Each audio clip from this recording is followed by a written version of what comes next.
Welcome to Epilogue Podcast, the show where we discuss some stuff that happened on a different show ages ago which nobody really cares about anymore.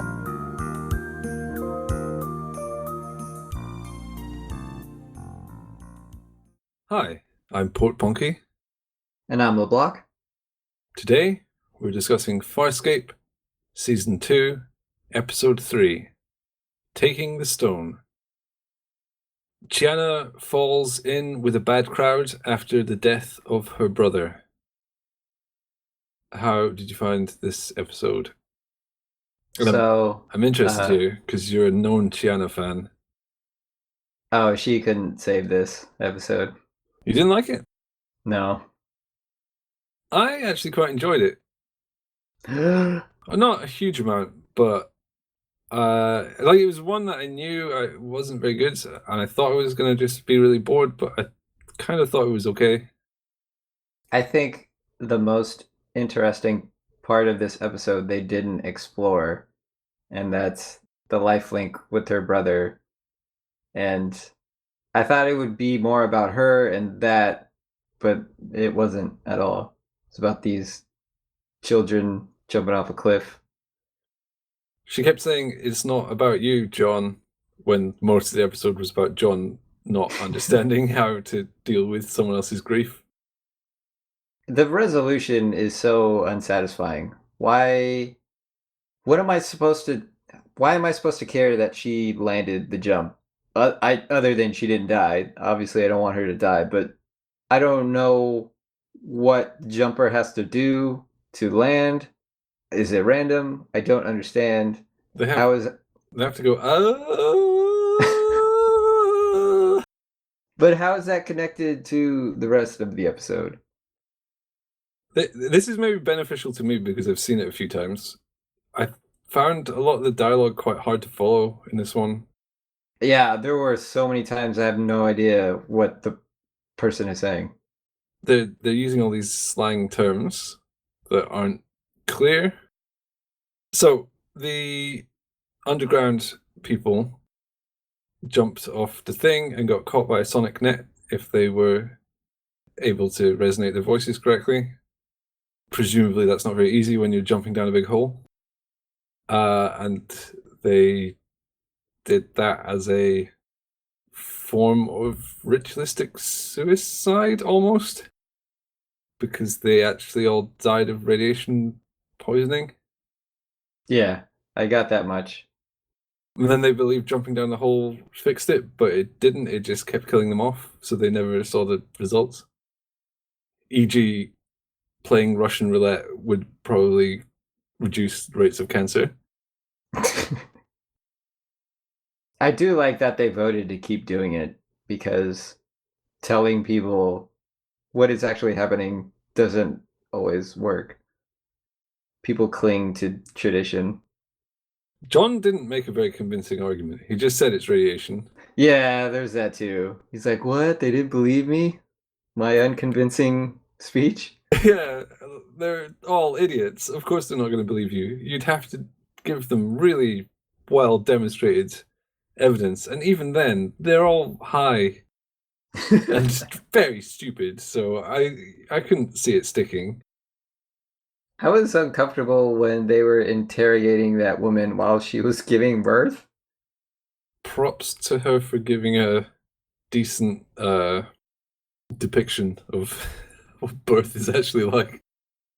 It's just weird how they were impatient and wanted answers while she's going through that. Well, she said, "Just leave me alone. I'll do it on my own." So I guess they thought, hey, well, seeing as we're not needed here, can we just have a chat? I can imagine Aaron not caring. But yeah, John should have said, hey, look, we'll come back in a couple days. I guess he didn't really care about them. I like that he punched Molnan in the face for seemingly no real reason. That was very satisfying. But I didn't like this episode, so that was a release for me to see these idiots get punched in the face, or at least one of them. I figured that was what he was actually doing, just punching him in the face. There's no plot reason why he did that. No, it did make sense. It was just, I need to blow off some steam. You're making me angry. Here's a punch. That guy deserved a punch, though. He Oh, yeah. easily deserved a punch. It knocked him out, I think. And at the end, John was sort of worried that he's a little bit crazy. I wish he didn't recognize that. He just violently assaulted someone. Yeah. He's just Okay, fair contemplating, enough. is it okay that I'm fine with that? I would be if it's that guy. Well, yeah, but you haven't actually punched someone out. I'm Not yet. assuming you're not a naturally violent person if you suddenly just saw red and knocked someone clean out and then went home. Might you not just sit and think, hey, am I okay? I would think that guy shouldn't have wasted my time. He had a very punchable face. He had a creepy face, and those mushrooms look really disgusting. That eating scene didn't work for me because how do I know those shrooms would have the same effect on John, the lethal one? How do I know that would kill John? I only know it would kill those wild-haired people. I don't know. The guy's so unreliable. It's not even convincing that one of them was lethal. Yeah, there's that too. I'll tell you one thing I really liked about this episode, and that's Rigel grave robbing and then being excited to find a bug in the mask. Yeah, it's so good. Really foul and lovely. It's so unhuman. And then later on, he's sleeping with the mask on his face. Who would do that? I wish that plotline was somehow resolved. Yeah, it was just kind of a goofy distraction. I would have preferred just a little bit more from that plotline, not much more. I mean, the idea is Rigel's greedy, and that is bad for him. You know, that's not a unique B plot in this show. I just think it could have been done a bit better. Was it Zan pranking him? It wasn't clear if that's what I took it to be, that she was behind it, but I don't know. That's stupid, though. Yeah. It's also stupid that the mask has a curse. But I guess that's what it is. I don't know. All the alternatives are stupid. It'd be cool if Zan at the end found the bug. It's like, oh, this is a such and such bug that can cause temporary telekinetic powers on consumption. Oh yeah, that'd be good. Or just something like that, so it was an unexpected ending. Because I don't like the idea of Zan pranking Rigel, and I don't really like the idea of the mask being a special haunted mask. Both options stink. Or another resolution at the end when Rigel's putting all the stuff back. If Aaron picks up the mask and it's got like an on-off switch or something, just something weird. I do like how Rigel was disgusted by human burial practices. It's so normal to us that people are buried in the same areas where we live, but I could see that easily being weird and gross to an outsider. It makes sense if it was weird to Rigel, since he's slightly aquatic, and I don't think you can easily bury people in wet areas. It's always amazing when there's a flood and all the graves pour open.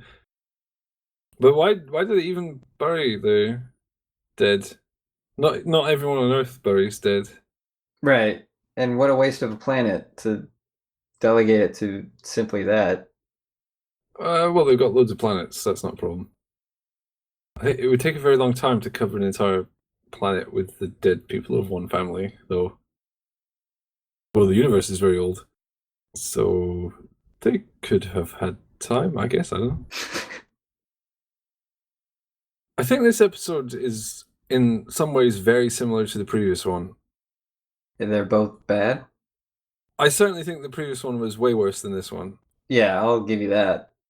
They both deal with death and grieving. They're both character episodes about Dargo and Chiana, respectively. Both have a B plot that doesn't make sense. They both feature John just milling around complaining about people's feelings. Yeah, and being ineffectual. Aaron actually talked a lot of sense in this episode, especially when she said if Chiana wants to kill herself, she will do it. That was a bit of a logic bomb there. Aaron is the only one not coming off as crazy. Yeah, because she's not crazy. That's a good guess. I don't know if it's obvious, but the second season has a lot sort of darker and more adult themes than the first season. I didn't think of it in those terms, but now that you say it, yes, that seems obvious. Oh, now. well, I'm maybe being a bit literal, but we had drug taking and Drugs, suicide, poverty. grieving. I don't think Chiana ever intended to commit suicide. No. They brought it up in the Aaron and John did, but they were misreading it. But the fact that that was even brought up is quite dark. Yeah, just mentioning that. Hopefully they can use these things in a way to make good episodes. Because I did enjoy this one enough. Maybe it's because I knew what was going to happen, and I think a lot of the emphasis in the episode is placed on the will she, won't she jump thing. But that's a big Chekhov's gun kind of plot point. She has to jump. Yeah, it would be so unsatisfying if she was just like, hey, I've just realized this is really silly. I could die. Let's go home. Yeah, let's just go home. No, she's obviously gonna jump, and then it's very likely she's gonna be okay. It would be a weird way to end a character. Someone fall in a hole. I would hate this show forever. Flat on the ground. That was brutal when that guy kissed the ground. It's just a mannequin. And still, I was surprised they showed the impact. It's really gross. They never show impacts like that.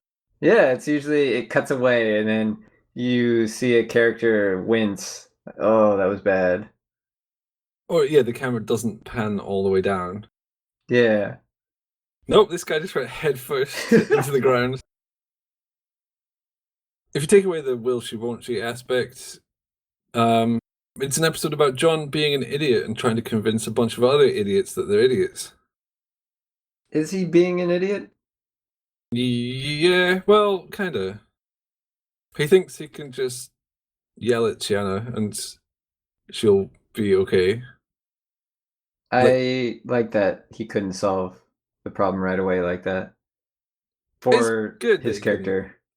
Yeah, because he's a sort of scientist kind of guy. He'll try and think through the situation or use proactive techniques. But here, Chiana is a bit messed up. And you can't just think away being sad. Oh, wait, maybe I shouldn't be sad. Hey, I never saw it that way. Thanks a bunch. But John just says, like, yeah, no, stop being sad. Come and be sad on Moya. And it's good because a lot of people do that. Lots of people will meet someone who's got like clinical depression and say helpful things like, why don't you just cheer up? Oh yeah, as soon as a person meets someone with depression, they're suddenly an expert in it. Any ailment, not even just depression. Oh god, I think someone could be missing both legs and someone would just say, well, you need your legs back or something like that. Why don't you just grow more legs? People will spout the most unhelpful rubbish when they feel they're an authority. And I can say that with conviction. I have some unit news. What? the Frel. Yeah. Treads were a measurement of radiation. Oh, nice. I liked that John asked if it was high or low. Yeah, because how would you know? Maybe I was just looking for something to entertain myself with whilst powering through this episode. But you said you liked it. I said it was okay. Oh, okay. That's different. If it was a restaurant, I probably wouldn't go again. I definitely wouldn't. I wouldn't regret going, but I wouldn't go again. I would be hovering just above regret. So season 2 is kicking ass so far. No, it's not. Yeah. This is the first time they've had 2 bad episodes in a row that I can remember. I don't remember 2 stinkers in a row in season 1. There were a few bad ones in a short span, but they're at least a bit more varied. These 2 episodes are so similar in my mind. That hurts it too. One character wants to go off to a planet, and then they're there, and then we hang out for a while. Yep. Next episode, Zan meets someone who is dying or dead, or then she has to do something stupid. Yeah, she has to meld, and then it's gonna kill her. Potentially. Maybe. Yeah, maybe. Really high chance. John has to convince her and runs around angry that he can't do it. Rigel farts. In the end, everything's fine. Dargo probably hisses. Not enough Dargo, that's the problem with this episode. He would have run in and just killed all the people. He he's would not have a fixed it psychopath. immediately. He could give a better speech about how jumping to your death is not the warrior's way. He doesn't go on about warrior stuff that much. No. But he does talk a lot of sense. He would probably say, if you don't want to live, you should all just jump and die. Get on with it. Don't even try to activate the Sonic Net. Just jump to your death, useless idiots. Something like that. I could imagine him being very kind of like, why are you playing this game? Just get on with it. Yeah, this is a waste of time. Do it or don't. How do they get out of that pit? I guess it's stairs or something. Sonic leap. It's really silly. They could just put a safety net at the bottom. That would defeat the purpose. Well, no, you could still trigger the Sonic Net. Oh, well, if you don't, you're supposed to die. That's the thing. But you could apply this to any activity. But this one is fun. Is it? No. Humming and skydiving, that's quite a combination. You could make any activity super exciting by adding an element of death. Here's a Sudoku, you have 8 minutes. I'm gonna kill you. Suddenly No. Sudoku is exciting, but No. it's not. I would still hate it. Yeah, exactly. That's, I think, the problem with this episode. It's Sudoku. Just adding in the threat of death doesn't make the episode good. Also, taking away Chiana's awesome hair makes it worse. Sure. Do you have a quote from the show that you'd like to share with us? Why does it always end in tears? I can't even remember who said that. John said it after he punched the guy. I don't really like the line, but I wanted to remember him punching that guy. I thought you might pick Aaron saying, "I'm not good at nice." Because I thought that was quite funny. I considered it, but I really liked the punching. So did this episode end in tears for you? No. Not even I don't even get that line. Yeah, no one was crying. It seems inaccurate. He wasn't crying. Maybe the guy was crying after he punched him and we couldn't see it. Sitting on the ground sobbing. Oh, it really hurts. Shall we move on to the next episode? Yes, please. Let's hope it's not the hat trick of stinkers. I would be really sad. Yeah, that would make me sad too. All right, let's go. I'm going. Bye. Bye.